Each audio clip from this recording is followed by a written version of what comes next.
Opportunity to come up here and represent the startup community, kind of as one perspective in economic development. It's great to be here with Andy and Mary Quinn. We've gotten to collaborate on lots of things, and I hope some pretty special things planned for the future, things like technology events.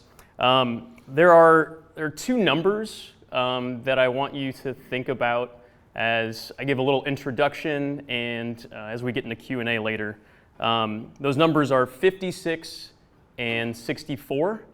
I'm not going to tell you yet what those mean, but we'll get to that in just a second. But 56 and 64, keep an eye out for those. So Awesome Inc. has been around since 2009, and a little bit of our story revolves around entrepreneurship and startups. So one of those words is really hard to spell, and the other is often confused. So I'm going to start with a few definitions here.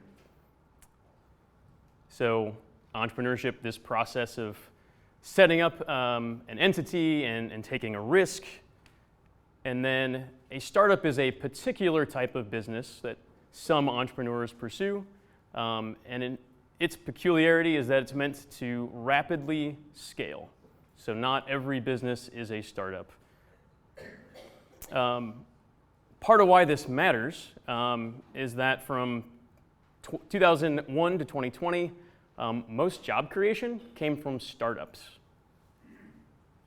So startups, as compared to older firms, tend to have a greater impact on job creation, which is part of why they're important kind of in that grand scheme of things. They're also really hard. Most startups fail. I think of this a lot more like baseball than I do gymnastics. In gymnastics, you want to get the perfect 10, and that's, folks get close to that. In baseball, if you're batting 300, that's amazing. And startups are more like that. If we can get 3 out of 10 startups to succeed, we're doing really well and still having that great impact on things like jobs. So unfortunately, Mackenzie from my team wasn't able to join today. She had a death in the family. So I'm going to do my best to represent kind of both of our parts here today. So a little bit of the why for Awesome Inc.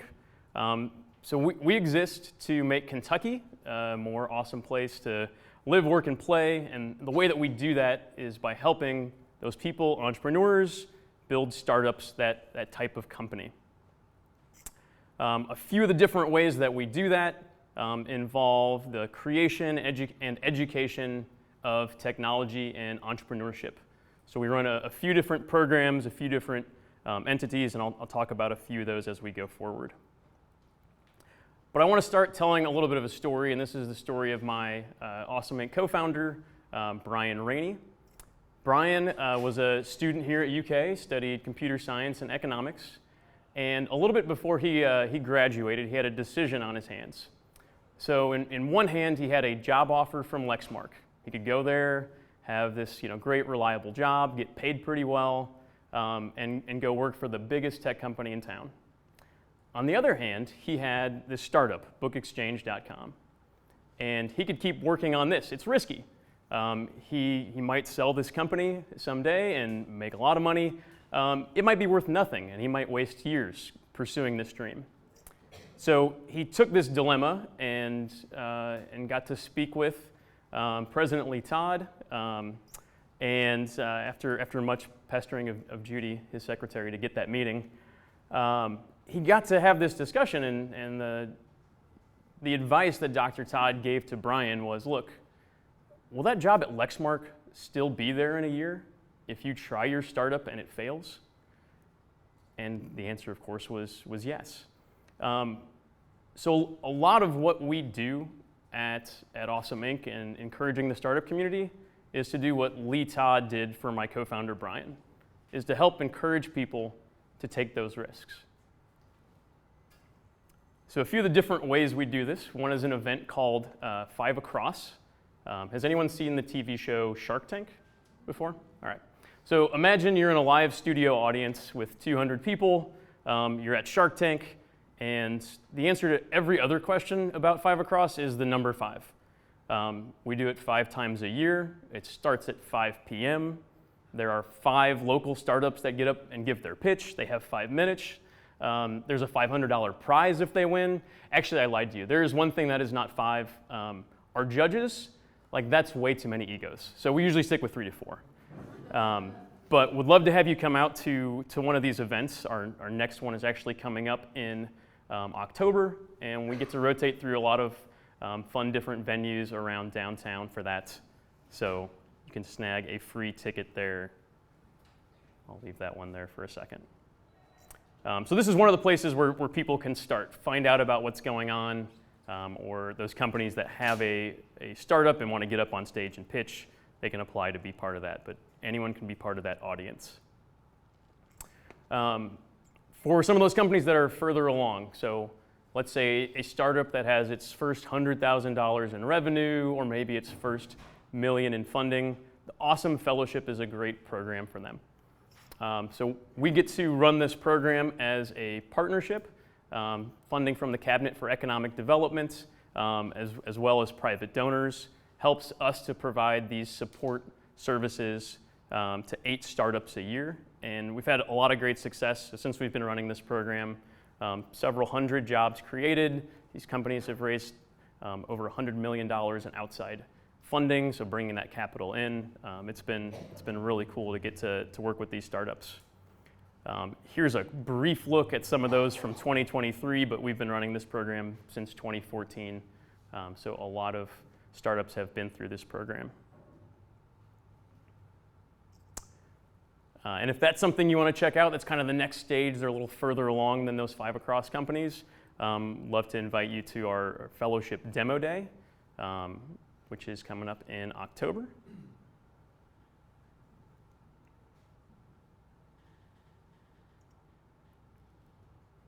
And then one of the next steps, as we're encouraging entrepreneurs, from those who are just starting out to those who are scaling up, to those who are kind of at the end of their journey, is a program we call the Kentucky Entrepreneur Hall of Fame. And so we get to work with the Kentucky Chamber of Commerce on this program, but it's meant to help celebrate those folks who've had an amazing entrepreneurial journey and have had success. But we found it's really important to tell a lot of these stories. Colonel Sanders is probably one of the most recognizable entrepreneurs around the world, but there are lots of other folks who've come from all around Kentucky, and people might not realize that a huge scalable business came from right in their backyard. Texas Roadhouse is always a great example. I think that one throws people off. But lots of great stories in here. And one of my favorite things about being on campus is if you walk around UK's campus, there are more buildings on this campus named after, I'm a little biased, I'm an engineering grad. So there are more engineers who started companies that have buildings on this campus than there are faculty members, administrators, or even basketball players. So this is a very influential group, and part of what they do is they get to give back to those folks who are in the trenches right now. So one of the things we love having the Central Bank Center in town is for having events like this, and the next induction ceremony for that is coming up during Global Entrepreneurship Week in November.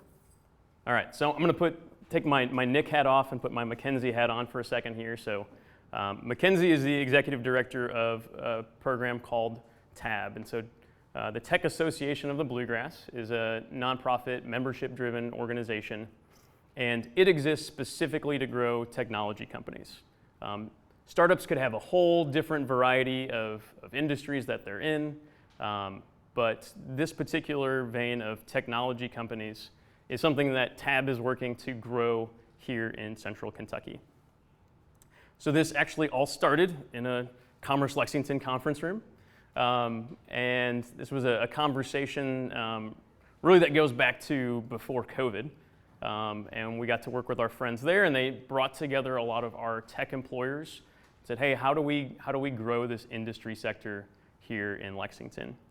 In 2022, after the pandemic hit and some of those efforts had kind of stalled, they got us back together, and we restarted this with the help of a lot of organizations that you might recognize and some you might not realize that are here. And so we sought to bring together organizations from education, from government, startups, big companies, who are all part of this technology industry. And really the reason that we're here is this. Compared to an average city of our size, we don't have kind of the right industry mix when it comes to technology. And the number we're off by is about 3,000 technology workers. And I'm going to talk a little bit about why that matters. I'm going to answer one of the questions I gave you before, and this is the number 64. So an average U.S. city would say have 100%. This is the location quotient for the concentration of a particular type of jobs. We are extremely high in the concentration of equine veterinarians. We're doing great in that area here in central Kentucky. Unfortunately, we're also extremely high in fast food cooks. So we've got about twice the average national concentration in that area. And some of my work over the past decade has actually been turning fast food cooks into technology workers. Glad to answer some questions about that. But I want to turn this number 64 into 100. That looks about 3,000 tech workers. And that's a lot of what TAB seeks to do, in part because these are really good jobs. People enjoy these, they pay well. You don't have to have a PhD to get into them. You don't have to move, and they don't take up a lot of space. So commercial office space, work from home are some great advantages to technology jobs. So for TAB, we've put together a board of folks who are working on this. We've got a lot of other folks who are working on some of our different committees.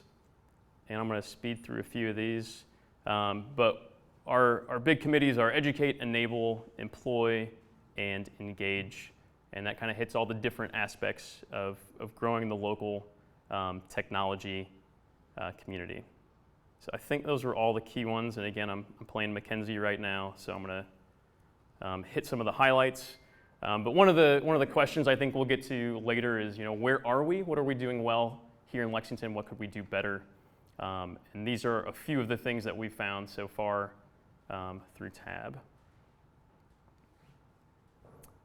So I will jump forward, and my last little thing to share for you all is if this is something that you want to get involved in, or you know someone who's involved in the tech industry and wants to get more plugged in, they can actually come back later this month.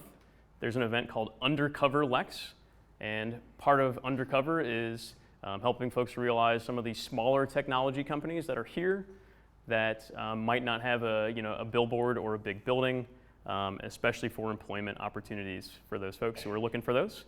But that's Undercover Lex. That will be here at the Cornerstone on September 26th. So that's a little bit about Awesome Inc. and TAB, and I'll pass it back to you, Brittany.